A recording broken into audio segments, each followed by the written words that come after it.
दो बातें या दो चीज़ें जो आपको अदालत के लिए या न्याय के दिन के लिए तैयार करेंगी। देखिए, मैं और आप, हम इस दुनिया के ऊपर, इस धरती के ऊपर एक्सीडेंटली नहीं आए हैं। ये संसार, ये दुनिया, पूरा यूनिवर्स किसी एक्सीडेंट का कारण नहीं है कि ये अपने आप हो गया। नहीं, मेरे और आपके अंदर जो एबिलिटीज़ हैं, जो योग्यताएं हैं, सोचने की एबिलिटी, तर्क करने की एबिलिटी, देखने की, बातचीत करने की एबिलिटी, सवाल करने की एबिलिटी, रीज़न करने की एबिलिटी, ये सारी चीज़ें हमें दी गई हैं किसी के द्वारा जो कि हमसे भी ऊंचा है। ये जो सारा डिज़ाइन हम देखते हैं यूनिवर्स में, ये सारा एक डिज़ाइनर के द्वारा तैयार किया गया है। ये कोई चांस का, ये कोई बिग बैंग का, या ये किसी धमाके का हिस्सा नहीं है। यह धमाके से नहीं बना है, इसे बनाया गया है और परफेक्टली बनाया गया है। बिल्कुल डिज़ाइन किया गया एक पूरा यूनिवर्स है। मैं और आप, हम डिज़ाइन किए गए हैं। पूरा यूनिवर्स डिज़ाइन किया गया है डिज़ाइनर के द्वारा, एंड दैट डिज़ाइनर इज़, वो बनाने वाला, डिज़ाइन करने वाला परमेश्वर है। परमेश्वर रियल है और वो इटर्नल है और वो लिमिटलेस और टाइमलेस है। उसकी कोई हद नहीं है, वो किसी वक्त के अंडर नहीं आता है। इनफैक्ट वक्त को बनाने वाला भी वही है। तो परमेश्वर जिसने मुझे और आपको बनाया है, वही परमेश्वर ना सिर्फ बनाने वाला है, ना सिर्फ बचाने वाला है, ना सिर्फ संभालने वाला है, ना सिर्फ प्यार करने वाला है, ना सिर्फ डिज़ाइनर है, वरन वो परमेश्वर न्याय करने वाला और जज करने वाला परमेश्वर भी है। और पवित्र बाइबल में, परमेश्वर के वचनों में ये सारी सच्चाइयाँ जाहिर की गई हैं। और हो सकता है आप में से बहुत से लोग इन सारी बातों को अच्छी तरह से जानते हैं, आपने पढ़ा भी है बाइबल से, लेकिन इन सब चीज़ों के बावजूद भी, ऐसे मैसेजेस सुनने के बावजूद भी, हो सकता है आपने अपनी इच्छा को पूरा किया हो, आपने ऐसे ज़िंदगी गुजारी हो कि जैसे आपका न्याय होगा ही नहीं, कि जैसे आपको कोई हिसाब देना ही नहीं है। और आपकी इस इग्नोरेंस के कारण, आपके गुनाहों के कारण और आपके लगातार परमेश्वर की इच्छा को त्यागने, प्रभु यीशु के प्यार को ठुकराने के कारण परमेश्वर आपके साथ क्रोधित है। यस, और आपका न्याय करेंगे। अब जबकि आपको यह पता चल गया कि परमेश्वर आपका न्याय करेंगे, क्योंकि ये दो ऐसे अपॉइंटमेंट है जो कि ऑलरेडी परमेश्वर की डायरी में है, लेकिन आप उसे नहीं जानते हैं कि ये सब कब होने वाला है। लेकिन परमेश्वर ऑलरेडी जानते हैं कि ये इंसानों के लिए नियुक्त किया गया है कि वो मरेगा और उसके बाद उसका न्याय होगा। और ये दो ऐसी अपॉइंटमेंट है जिसे कोई कैंसिल नहीं कर सकता है। ऑलरेडी परमेश्वर की डायरी में ये लिखी हुई तारीखें हैं। तो अब जब आप जानते हैं कि परमेश्वर आपका न्याय करेगा, तो आपके लिए ये सवाल करना बिल्कुल जायज़ होगा कि मैं उस जजमेंट के लिए अपने आप को कैसे तैयार करूं। How should I be ready for the judgment? और ये एक बिल्कुल सही सवाल है। हम आज 21वीं सदी में और आज की जनरेशन में ऐसी दुनिया के बीच में रह रहे हैं जो कि बस इसी दुनिया की चीज़ों को हमारे सामने लेकर आता है कि हम इसी दुनिया के पीछे भागते भागते, चिंता करते करते अपनी ज़िंदगी ख़त्म कर दें, और सिर्फ दुनिया यही है, ज़िंदगी यही है। लेकिन कभी भी मुझे और आपको ये दुनिया तैयार नहीं करती है कि इस दुनिया के बाद, मरने के बाद भी कुछ है। आज का हमारा जो मॉडल है वो हमें तैयार करता है कि अपने फाइनेंशियल सिक्योरिटी के लिए तैयार रहो, मैरिज के लिए तैयार रहो, अपनी जॉब को छोड़ने के बाद आप ज़िंदगी कैसे गुजारोगे उसके लिए तैयार हो। हाँ, ये सारी चीज़ें बुरी नहीं है, ये अच्छी बातें हैं, and we must be always prepared for all these things. हाँ, भले ही ये सारी चीज़ें अच्छी हैं और भली हैं, लेकिन अगर सच्चाई बताई जाए तो ये सब चीज़ें श्योर नहीं है कि ऐसा ही होने वाला है या ऐसा हमारे साथ होगा। There is no security in them. मतलब कि कोई गारंटी नहीं है कि आप फिर भी सिक्योर रहेंगे, ये सब कुछ, सारी सिक्योरिटीज़ को लेने के बावजूद भी। लेकिन एक चीज़ की गारंटी है कि मैं और आप, हम एक दिन जरूर परमेश्वर के न्याय के सिंहासन के सामने खड़े होंगे। ये एक रियलिटी है। और सवाल अब ये है कि क्या आप इसके लिए तैयार हैं? और दो चीजों के ऊपर आज हम फोकस करेंगे जिसके साथ हम जजमेंट के दिन के लिए तैयार होंगे। तो प्लीज मेरी आपसे हाथ जोड़कर विनती है, रिक्वेस्ट है आपसे कि इस मैसेज को सीरियसली लें, गंभीरता से लें, इसे लाइटली ना लें, बहुत ही ध्यान से लें। और एक और रिक्वेस्ट आपसे करूंगा कि प्लीज अगर आपने चैनल सब्सक्राइब नहीं किया, सब्सक्राइब जरूर कर लें और इस मैसेज को अपने तक ही मत रखना, शेयर जरूर करना, क्योंकि ये बहुत से लोगों के काम आएगा, बहुत से लोगों की मदद होगी आपके एक शेयर करने के द्वारा।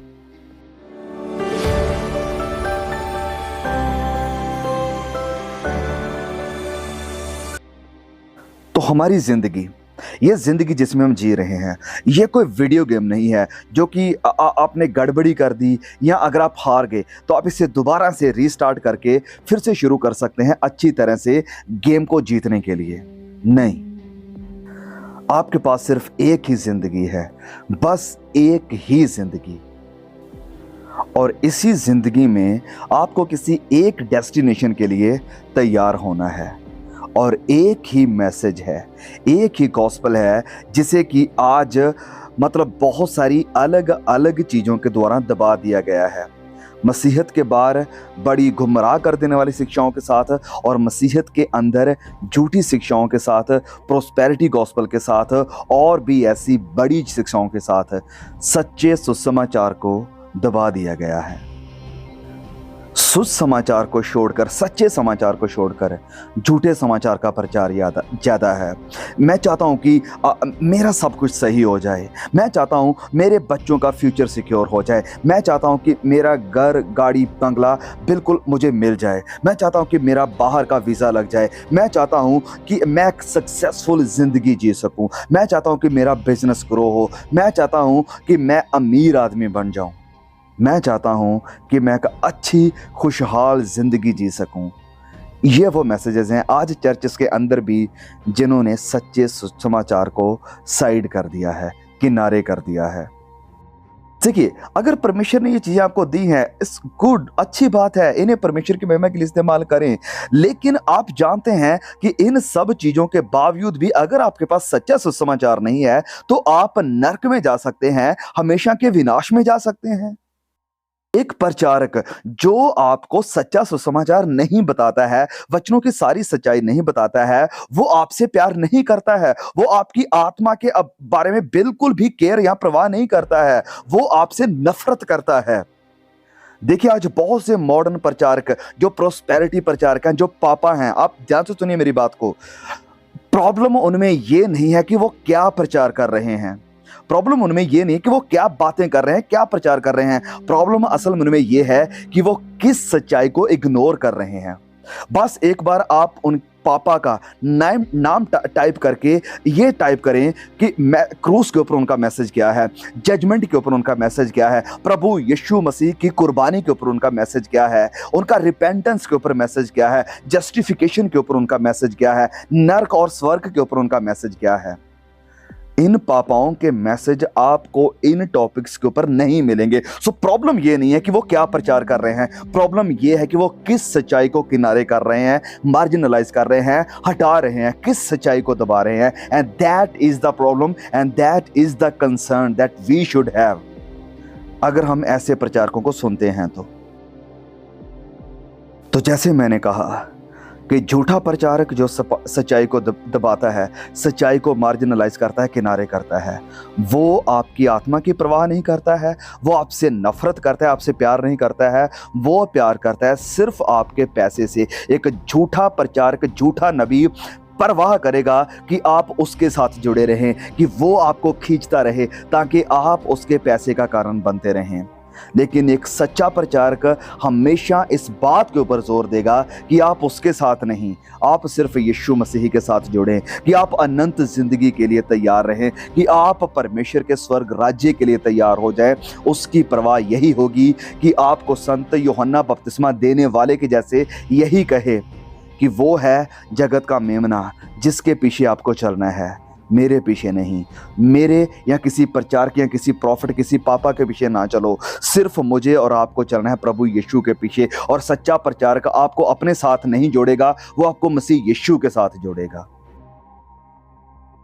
तो सबसे पहली बात, जिन दो बातों का हमने जिक्र किया था, पहली बात है मेक श्योर, निश्चय करें कि परमेश्वर आपको जानते हैं। मैं विश्वास करता हूं कि आप जो मेरी आवाज को सुन रहे हैं, आप प्रभु यीशु को जानते हैं, आप विश्वासी या मसीही होने का दावा करते हैं। तो हम अभी फोकस करेंगे सबसे पहले इस बात के ऊपर कि आपके पास ये बस एक झूठा दावा या झूठा एश्योरेंस ही ना हो कि आप एक मसीही हैं, वरन ये निश्चय करेंगे कि आप वाकया में एक सच्चे विश्वासी हैं और प्रभु यीशु आपको जानते हैं। मत्ती 7 उसके वचन 21, 22 और 23 में लिखा है कि जो मुझसे हे प्रभु कहता है, उनमें से हर एक स्वर्ग के राज्य में प्रवेश एंटर ना करेगा, परंतु वही जो मेरे स्वर्गीय पिता की इच्छा पर, मर्जी पर, विल पर, इच्छा पर चलता है। उस दिन बहुत लोग मुझसे कहेंगे, हे प्रभु, क्या हमने तेरे नाम से भविष्यवाणी नहीं की, तेरे नाम से दुष्ट आत्माओं को नहीं निकाला, तेरे नाम से बहुत सारे चिन्ह, चमत्कार, अचंभे काम नहीं किए? तब मैं उनसे खुलकर कह दूंगा, मैंने तुमको कभी नहीं जाना। हे कुकर्म करने वालों, मेरे पास से चले जाओ। तो ये वचन एक्चुअली हमें क्या सिखा रहा है, और ये शब्द किसके मुंह से निकल रहे हैं? प्रभु यीशु के मुंह से। इस वचन से हमें ये सीखने को मिल रहा है, क्लियर मैसेज अगर हम निकालें वो ये है कि बहुत से लोग ऐसे होंगे जिन्हें ये लगता होगा कि वो स्वर्ग में जाएंगे, वो क्रिश्चियंस हैं, वो सही हैं, लेकिन एट द एंड ये फाइंड आउट करते हैं कि उनका रास्ता नरक का रास्ता था, कि वो विनाश की तरफ जा रहे हैं, जबकि उन्होंने सोच रखा था अपनी पूरी जिंदगी भर कि वो मसीही हैं, वो स्वर्ग में जाएंगे। लेकिन ये मैसेज क्लियर कर रहा है, प्रभु यीशु इस बात को करते हुए क्लियर कर रहे हैं कि बहुत से लोग होंगे जो एंड में अपने आप को नरक में पाएंगे, विनाश में पाएंगे। तो अगर ये बात प्रभु यीशु कर रहे हैं, अगर ये बात परमेश्वर ने अपने वचनों में रिकॉर्ड करी है, तो ये एक बहुत ही सीरियस मैटर है। प्लीज हमें इस वचन के ऊपर मनन करना बहुत जरूरी है। ये एक बड़ा ही गंभीर मुद्दा है, क्योंकि ये बात प्रभु यीशु के मुंह से निकल रही है। समझ रहे हैं आप इस बात को? इस वचन से ये जाहिर होता है कि हो सकता है आप प्रभु यीशु को जानते हो, आप वचनों को जानते हो, आप चर्च को जानते हो, उसे प्रभु प्रभु कहते हो, लेकिन हो सकता है यह भी मुमकिन हो कि वो आपको बिल्कुल भी ना जानता हो। देखिए, शैतान प्रभु यीशु को जानता है, लेकिन उसका उद्धार नहीं हुआ है। बहुत से नॉन क्रिश्चियंस प्रभु यीशु को अच्छी तरह से जानते हैं, वचनों को अच्छी तरह से जानते हैं, मेरे और आपसे ज्यादा या बेहतर तरीके से वचनों को कोट कर सकते हैं, लेकिन दे आर नॉट सेव्ड, वो उद्धार पाए हुए नहीं है। तो ये वक्त है, प्रियो ध्यान से सुनो, ये वक्त है मेरे और आपके लिए, हम सब के लिए, कि अपने आप को हम परखें कि क्या मैंने सच में उद्धार को पाया है, क्या मैं प्रभु यीशु को जानता हूं, और सबसे जरूरी बात है कि क्या प्रभु यीशु मुझे जानते हैं, या सिर्फ बस मैंने कुछ फॉर्मेलिटीज को पूरा किया है, या सिर्फ मैं कुछ रीति रिवाजों को फॉलो कर रहा हूं, या बस मैं अपने घर वालों को खुश करने के लिए, अपने चर्च को खुश करने के लिए, अपने वाइफ को या हस्बैंड को या बच्चों को या अपने माँ बाप को खुश करने के लिए चर्च की एक्टिविटीज को कर रहा हूं, या सच में प्रभु यीशु के साथ मैं एक हूं, कि मैं उसे जानता हूं और वो मुझे जानते हैं। तो सच्ची साल्वेशन या उद्धार का एश्योरेंस क्या है? सबसे पहले अपने गुनाहों से पश्चाताप करना, पश्चाताप मतलब मुड़ आना, उनसे अपना मुंह फेर लेना और प्रभु यीशु के ऊपर विश्वास करके उसके साथ जिंदगी गुजारना, मतलब उसके साथ एक रिलेशन में आ जाना, नए सिरे से पैदा होना। सिर्फ बपतिस्मा लेना नहीं, सिर्फ चर्च आना नहीं, सिर्फ अटेंडेंस को पूरा करना नहीं, सिर्फ रीति रिवाजों को पूरा करना नहीं, वरन सच में मसीह यीशु के साथ एक रिश्ते में आ जाना, रिलेशन में आ जाना, एक नई जिंदगी की शुरुआत कर लेना, जैसे संत पौलुस ने करी, जैसे संत पतरस ने करी, जैसे बहुत से मसीही शूरवीरों ने करी। आज बहुत सारा मसीही समाज जो मसीही घरों में पैदा हुए हैं, 20, 30, 40 सालों से मसीही हैं, वो ये दावा करते हैं कि हम यीशु को मानते हैं। वो ये दावा करते हैं कि वो क्रिश्चियंस हैं, यीशु को मानते हैं। लेकिन जब आप उनकी ज़िंदगी को देखते हो तो आपको पता चलता है कि प्रभु यीशु की उन्हें कोई परवाह नहीं है। उनकी ज़िंदगी में प्रभु यीशु की कोई बात नहीं है, उनकी ज़िंदगी में कोई बदलाव नहीं है, उनकी ज़िंदगी में कोई भी ऐसी बात नहीं है कि वो यीशु की मानते हैं। प्रभु यीशु की मर्जी के अकॉर्डिंग चलना उन्हें बिल्कुल भी पसंद नहीं है। तो क्या ये लोग खड़े होकर कहेंगे कि हे प्रभु, और क्या प्रभु यीशु ने नहीं कहेगा कि मैंने तुम्हें कभी नहीं जाना? तो अब सवाल ये है हमारे लिए कि मैं कैसे निश्चय करूं कि प्रभु यीशु मुझे जानते हैं? जवाब सुनिए, बहुत ही सिंपल है। सबसे पहली बात, दो बातें बताऊंगा। सबसे पहली बात कि आप पूरी तरह से अपने उद्धार के लिए, अपनी निजात के लिए, स्वर्ग के लिए प्रभु यीशु के ऊपर निर्भर रहें। अपनी परफॉर्मेंस, अपने कामों या अपनी ड्यूटी के ऊपर नहीं, सिर्फ और सिर्फ मसीह यीशु के ख़त्म किए हुए क्रूस के काम के ऊपर निर्भर रहें। सिर्फ उसी के ऊपर डिपेंड रहना, मतलब कि अपनी आंखें हर तरफ से हटाकर, अपने आप से हटाकर क्रूस के ऊपर लगा लें। उस क्रूस के ऊपर जिसके ऊपर प्रभु यीशु ने मेरे और आपके उद्धार के काम को पूरा किया है, सिर्फ उसी के ऊपर डिपेंड रहें। प्रभु यीशु के साथ रिश्ते में आ जाइए। कहिए उसे कि खुदा, तू मेरा प्रभु है, तू मेरा छुड़ाने वाला है, तू मुझे बचाने वाला है, तू मुझे गुनाहों से माफ़ी देने वाला है, मुझे नई ज़िंदगी देने वाला है, मुझे उद्धार देने वाला है। कहिए उसे, प्रभु आई लव यू जीसस। कहिए अपने दिल से, पिता मैं तुमसे प्यार करता हूँ, प्रभु यीशु मैं आपसे मोहब्बत करता हूँ, आई लव यू जीसस। और आपके दिल से ये आवाज़ आनी चाहिए, ना सिर्फ होठों से, दिल से। और बस प्रभु यीशु आपसे यही चाहते हैं कि आप उसके साथ मोहब्बत रखें, क्योंकि अगर आपकी ज़िंदगी में उसके प्रति प्यार नहीं है, भले ही बहुत कुछ है, तो आपकी ज़िंदगी कुछ नहीं है। वो आपसे चाहते हैं कि आप उसे प्यार करें, उसके साथ रिलेशन में बने रहें। और दूसरी बात ये है कि जैसे आप बचाए गए हैं, आप जैसे बचाए गए हैं, आप भी दूसरों को बचाने वाले बने। जैसे आपने उद्धार पाया है, आप भी दूसरों के उद्धार का कारण बने। 2 कुरिन्थियों अध्याय 5:20 लिखा कि हम मसीह के राजदूत हैं, मानो परमेश्वर हमारे द्वारा समझाता है। हम मसीह की ओर से निवेदन करते हैं, विनती करते हैं, रिक्वेस्ट करते हैं कि परमेश्वर के साथ मेल मिलाप कर लो। और यही वचन आपको हमारे YouTube बैनर के ऊपर भी मिलेगा कि परमेश्वर के साथ मेल कर लो। हम ये विनती करते हैं, ये रिक्वेस्ट करते हैं।